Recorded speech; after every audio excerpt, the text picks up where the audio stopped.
9:23, seguimos aquí en Arriba Gente y les contábamos más temprano que Martín Mutio, empresario procesado por tráfico de drogas, denunció penalmente a la fiscal de corte, Mónica Ferrero, por ocultar pruebas que podrían haber evitado su condena cuando Ferrero era fiscal a cargo de la Fiscalía de Estupefacientes. Vamos a conversar sobre este y otros temas con Juan Raúl Williman, abogado de Mutio. ¿Cómo le va, Williman? Bienvenido. Muchas gracias, muy amables. Un gusto recibirlo. ¿Cómo llegamos a estas conclusiones? Sí, vamos mejor a hacer algunas aclaraciones que me parece que están buenas y después a partir de ahí ustedes seguramente tengan como disparador algunas preguntas. Primero que en realidad lo que nosotros denunciamos, lo que Martín Mutio denuncia, son determinados hechos que pueden ser claves para un eventual recurso de revisión, que es la única salida que hoy tiene. O sea, esto es estrictamente jurídico. De hecho, nosotros lo que denunciamos son de 3 declaraciones testimoniales, en este punto, porque seguimos trabajando en otros puntos, de 3 declaraciones testimoniales, aspectos que no condicen con la realidad y que, sin embargo, a partir de esas afirmaciones que se hacen en juicio, resulta la sentencia de condena de Mutio. O sea que esto es estrictamente jurídico. Que justo Ferrero fuera la fiscal titular a cargo de la investigación es una mera casualidad. Nosotros hace más de 2 años venimos trabajando en esto y esa situación para nosotros es absolutamente independiente. Esta aclaración lo hace por los cuestionamientos que ha habido... Por todo, porque lo que la gente no entiende es, porque claro, esta gente dice, bueno, pero Mutio está condenado por una sentencia, pasar en autoridad de cosa juzgada a 15 años. Sí, es cierto.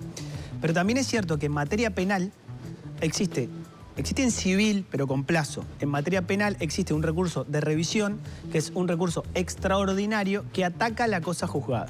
Está regulado en el artículo 370 del Código del Proceso Penal y opera en todo tiempo, o sea, no hay plazo, en todo tiempo a favor del imputado que haya sido condenado. Pero, ¿qué pasa? Vos no podés presentar ese recurso si no das con alguna de las causales que están previstas en el artículo 371. Si vos no tenés una causal específica, no podrás plantear tu recurso de revisión, no pasa a la baranda de la Suprema Corte de Justicia. La Suprema Corte de Justicia dice, no, si usted no invoca una causal específica, está para afuera. De hecho, nosotros venimos trabajando en 3 causales distintas.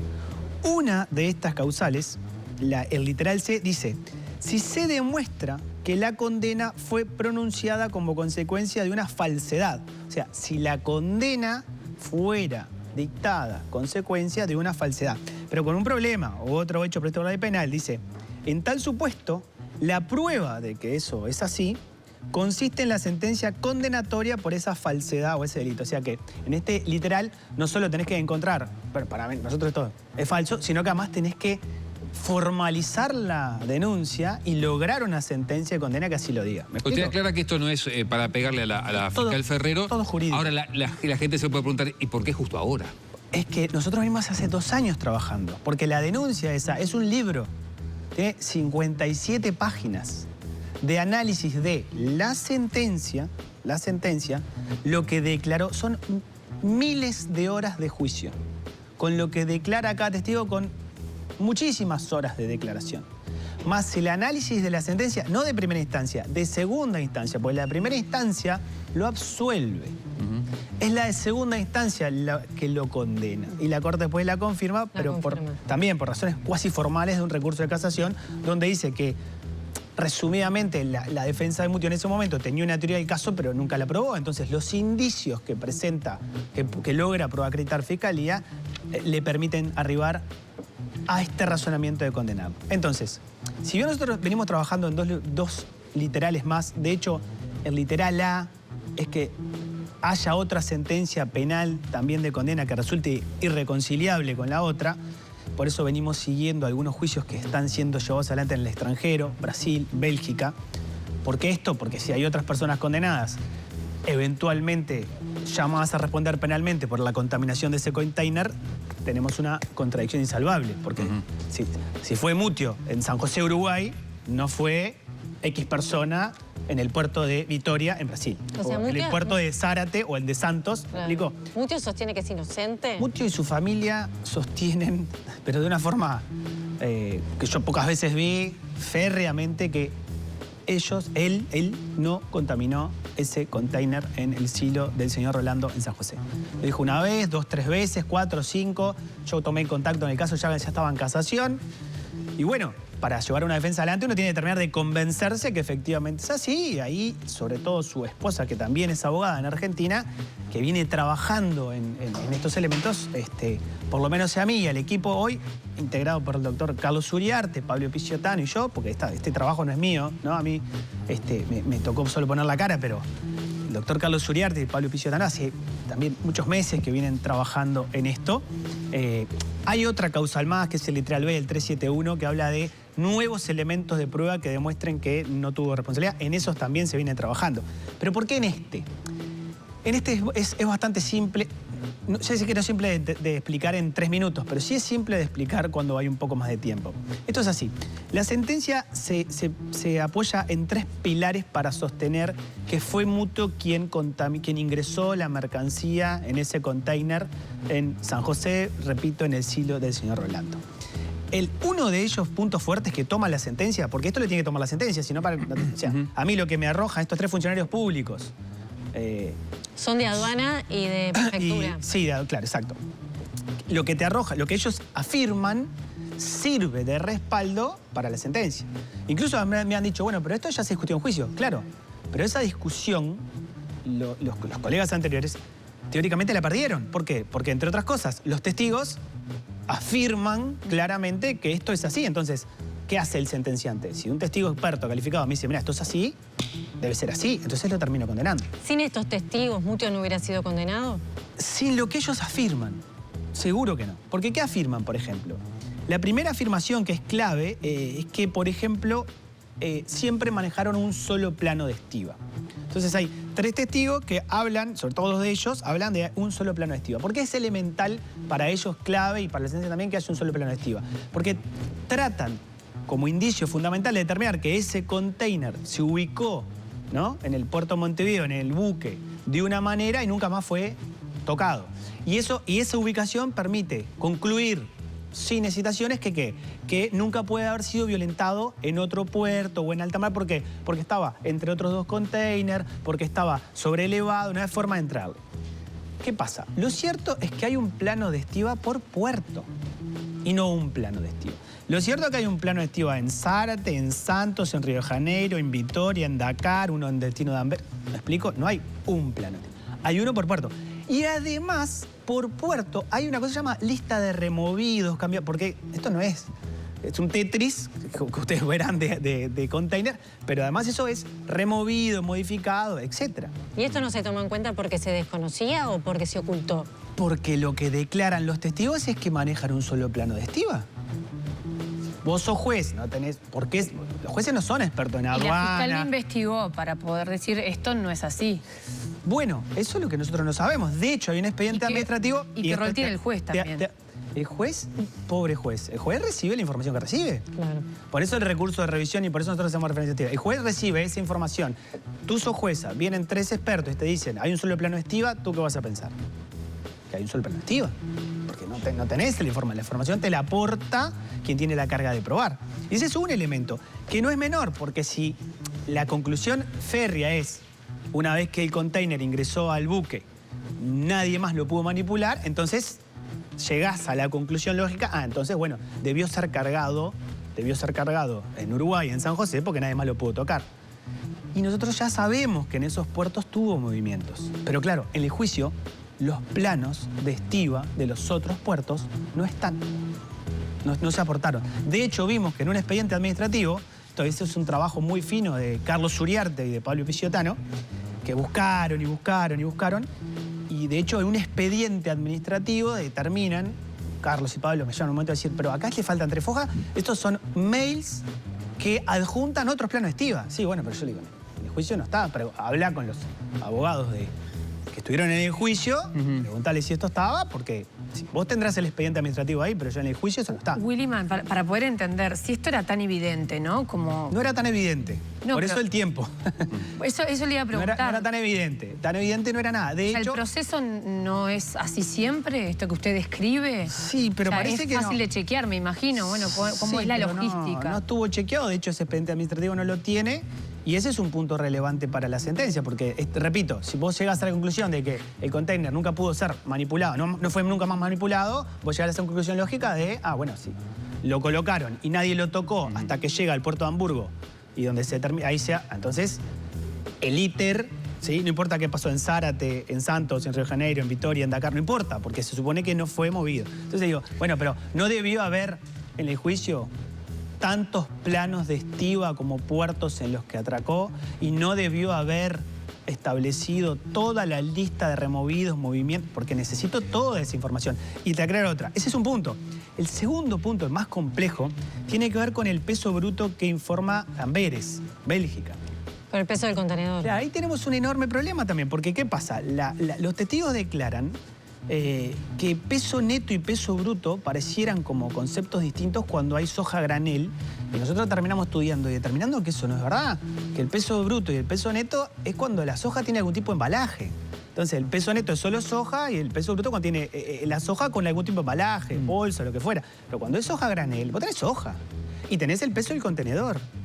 Sin embargo, acá se trajo la información que también sirve para la sentencia, porque le cierra perfecto los números de que ellos tenían un peso de 30.410 kilos, cuando claramente ese peso incluye el contenedor, y que luego Amberes informa un peso de 25.580. Entonces dice, me faltan 4.500 kilos. ¿Qué son esos 4.500 kilos? Soja. Vuelve a razonar lo mismo. Entonces, única explicación posible, si Amberes me informa 25.000 y yo acá en Uruguay tengo 30 y la diferencia son 4.500 kilos, 4.000 y pico de kilos, cierran entre sustancia y bolsos y dicen, listo, se cargó en Uruguay. Pero ese concepto que agregan estos testigos no es correcto, porque esa diferencia entre peso bruto y neto, que perdieron esa discusión en juicio, ¿pero por qué la perdieron en juicio? Porque si vienen 3 testigos calificados y te dicen, no, esto es así. Más, hay un testigo que inventa una categoría, peso bruto 1, que no existe, pero la inventa, uno escucha la declaración y dice, no, está esta categoría. ¿Y por qué digo esto? Porque si fuera correcta la información que hubieran aportado, ellos tendrían de soja en Amberes 25.580, tendrían de solo soja en Uruguay, sacale el camión, sacale el contenedor y quédate solo con soja pura, granel, tenías 26.570. ¿Saben qué? No hay diferencia. Doctor, hay 900 kilos de diferencia, que no cierra ni con la sustancia ni con los bolsos. Ergo, no te permite llegar a la conclusión lógica, los cargaron en Uruguay. Lo mismo, y ahora lo dejo a ustedes, con el historial de exportaciones de Capsen, que todos declaran ahí que todos los contenedores de Capsen fueron poco menos que abandonados en alta mar. Nosotros vamos rechequeando y hay declaraciones claras donde dicen que esos contenedores fueron reexportados, hay empresas que los compraron. Entonces, ¿qué pasa? Vos vas uniendo cabos de estos pequeños detalles, pero estos pequeños detalles son los que lo terminan condenando. Bien, expuestos todos estos detalles, yo le pregunto derechamente, doctor, para ustedes, de la doctora Ferrero, ¿qué hubo? ¿Hubo incompetencia, incapacidad o hubo dolo, no tenemos ni intencionalidad? Idea. No lo sabemos nosotros. Nosotros tenemos la seriedad de decir, esto a nosotros no nos cierra. ¿Y qué hay que hacer? Presentar la denuncia. Pero además, ¿por qué? Porque ¿cuál es el objetivo de Mutio y su familia? Llegar al recurso de revisión más robusto que pueda. El objetivo de Mutio y su familia no tiene... La verdad que le importa poco quién es el fiscal de corte, que tiene un objetivo. Tiene 15 años de condena y tiene una sola posibilidad. Hoy tiene una sola posibilidad. Y la posibilidad se llama recurso de revisión, que como yo le decía es un recurso extraordinario que si vos no entrás en la causal de revisión exacta, no entrás, que significa 15 años para Mutio. ¿Y ahora cómo sigue ¿Esto entraría dentro de esa categoría? La causal C sí, pero pasa que nosotros tenemos que lograr que se investigue, que no sabemos si lo vamos a lograr. O sea, se presentó la denuncia, pasó a Fiscalía de Delitos Económicos. Tenemos que ver qué hace la DPA, que es la oficina todavía no se asignó. Depura, prioriza y asigna, a ver a quién le llega, y tenemos que tener la suerte de que esa persona, de que a quien le llega, lo analice con el mayor rigor posible. ¿Y esto por qué? Porque la acción sigue siendo pública, el principio de oficialidad hace que sea la Fiscalía quien lo investigue, y nosotros como profesionales, Carlos y yo en este caso, y Pablo, lo que podemos hacer es presentar la denuncia, con esto que analizamos, entendemos, bueno, acá tenés las irregularidades que puede denunciar, pero la acción es pública, eso significa que depende del fiscal que le toque si entiende que tiene que llevar adelante esta investigación o no. Claro, igual, por eso estamos trabajando en más de una causal. más de un literal. Para tener opciones. Para tener opciones. Entonces, ¿Siente que el hecho de que sea la fiscal de corte puede condicionar de algún modo? Y ojalá no hubiéramos tenido esta coincidencia, hubiéramos evitado las disparatadas elucubraciones de algunos actores que la verdad no tienen nada que ver con esto, que ¿Hace referencia a lo de Goñi? En general, yo he escuchado de todo y esto es estrictamente jurídico. Es estrictamente jurídico, es intentar tener una causal más de revisión. O sea, si nosotros podemos llegar a un recurso de revisión con la causal A, B y C del 371, porque lograr un recurso de revisión es extrañísimo. Estadísticamente, uno va a la historia de los fallos de la Suprema Corte de Justicia, para que haga las Cortes hagan una revisión, tiene que tratarse un homicidio y aparece el muerto caminando y te saluda y entonces la Corte dice, sí, claramente condenamos mal. Pero es muy difícil, entonces no es algo que uno pueda hacer así, vamos a tener una revisión, no. Hay que pegarle a la causal y hay que tener la suficiente eficacia como para que ese recurso tenga una chance. De lo contrario, nosotros ya le hemos explicado, tanto a Mutio como a su familia, las chances son muy difíciles. Ahora, haciendo las cosas con seriedad, bien, y teniendo más de una causal, por lo menos el recurso tiene una chance de ser analizado con seriedad y de tener éxito, ¿no? Usted como hombre del derecho se ha dedicado también a acompañar a personas que tal vez no acceden, ¿no?, a tener una defensa a través del consultorio jurídico. Y sacando el tema de Mutio, quien lo escucha, dice, bueno, pero al final van testigos que o omiten información o se equivocan o mienten, no sabemos cuál es la razón. Hay ahí en el proceso una desinformación, una falta de aportación de pruebas y me condenan a 15 años. Digo, cualquier hijo de vecino me imagino escucha esto y dice, pero ¿en manos de qué estamos? Esto es así. Yo, por lo menos, como operador, tanto en mi actividad privada o la que me ha atacado pública, como defendiendo víctimas, cuando tengo que... Yo defiendo siempre la institucionalidad. Yo, de hecho, hace muy poco fui convocado por Fiscalía a una jornada de víctimas y testigos y hice mi exposición y trabajé muchísimo en un proyecto de ley que mejora todas las etapas en el proceso de la participación de la víctima. Y además, siempre he reclamado que la Fiscalía no requiere recursos materiales, económicos, logísticos y humanos para trabajar como tiene que trabajar. Pero, yo no pongo en duda nunca la institucionalidad. Yo siempre digo, pueden buscar todas mis entrevistas. Confío ciegamente en el sistema de administración de justicia uruguayo, Fiscalía, Poder Judicial. Por eso los caminos son los formales.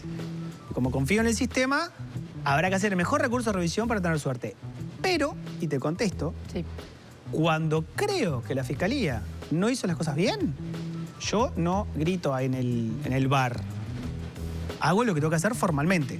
Lo he hecho desde el consultorio, la Fiscalía actuó mal, se hace la denuncia que se tiene que hacer, la Fiscalía actuó mal, se va a la Corte Interamericana de Derechos Humanos a denunciar lo que estuvo mal, y en este caso, de forma particular, creo que la Fiscalía estuvo mal o que estos testigos estuvieron mal, y se va al camino formal. ¿Por qué el camino formal? Porque quien confía en las instituciones va por el camino formal. No es una asociación que me junto y digo, esto está mal, cambien el código, está todo mal. No está todo mal. Lo que está bien, y lo que cuando uno lo analiza cree que está mal, está mal. ¿Y por qué digo que esto para mí siempre es así? Porque lo digo, cuando me ha tocado en mi rol de docente, trabajando en una situación puntual, repito, yo creí que una cosa que hizo Fiscalía estuvo muy mal. ¿Y qué hizo el consultorio en mi cargo? Lo denunció. Doctor... Y esto es exactamente igual. Por eso digo que no tiene nada esto es estrictamente jurídico. El análisis es jurídico y las chances de mi cliente se juegan en el terreno jurídico. Tiene un recurso y lo tiene que usar adecuadamente. Ojo, lo puede presentar varias veces, ¿no? Bien. Es en todo tiempo. Doctor, tenemos que cerrar, me quedan 30 segundos y quiero aprovechar porque está acá usted. Toda la gente lo conoce a usted porque representa también al consultorio jurídico y estuvo detrás del caso Penades, inicialmente defendiendo también a Romina Celeste. Y en las últimas horas, Romina Celeste Papazo declaró en Monteo Portal: la mayoría de las denuncias contra Penades son falsas, en especial todas las que son representadas por la UDELAR, o sea, usted, porque son los que preparan todo. Ese es un concepto equivocadísimo. En realidad, no tengo problema en contestar. Si bien hoy venimos a hablar de otra cosa. Yo creo que esa afirmación hace agua por todos lados. Primero, porque se retractó a los 30 minutos de decir varias cosas graves y después salió a decir que no era así.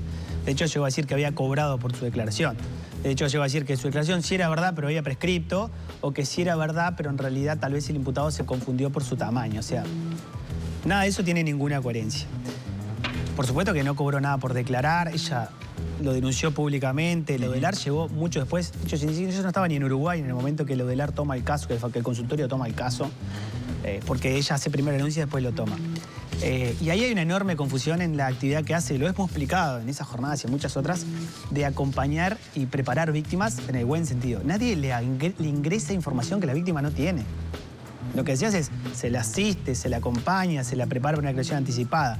No solo las víctimas. En el sistema acusatorio, ningún testigo declara sin que ambas partes sepan con claridad qué información trae.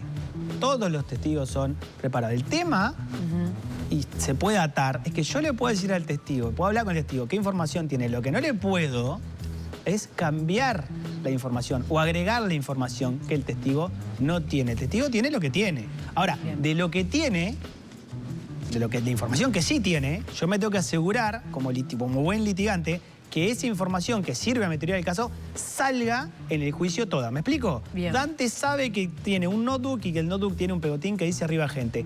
Y eso es lo que yo sé, sabe la otra parte y lo voy a traer a juicio para que aclare eso. Mi tarea es que Dante diga que el notebook es gris y que tiene un pegotín naranja. Si me queda fuera que tiene un pegotín naranja, la culpa es mía. Gracias por la visita. Por favor, Doctor un placer. Juan Raúl Williman. Y a las órdenes siempre para cualquier explicación.